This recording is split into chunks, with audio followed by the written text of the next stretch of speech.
আমার টমির খুব শরীর খারাপ। আমার বর দেখো ওষুধ খাওয়াচ্ছে, দেখো খুব কষ্ট হচ্ছে, ওর কোনো কিছু খেতে পাচ্ছে না, ও খেয়েছে না, খুব শরীর খারাপ। বড্ড বড় হয়ে গেছিস।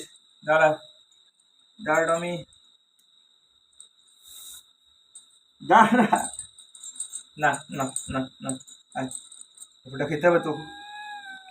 দাও আমি ধরি, দাও। আচ্ছা খেয়ে নাও।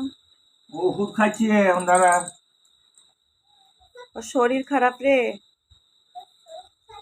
হ্যাঁ, ও খাবার খাচ্ছে না, মন খারাপ ওর। কি হয়েছে সোনা, কি হয়েছে? দিকে আরো দেখি দেখি দেখি দেখি দেখি, করো।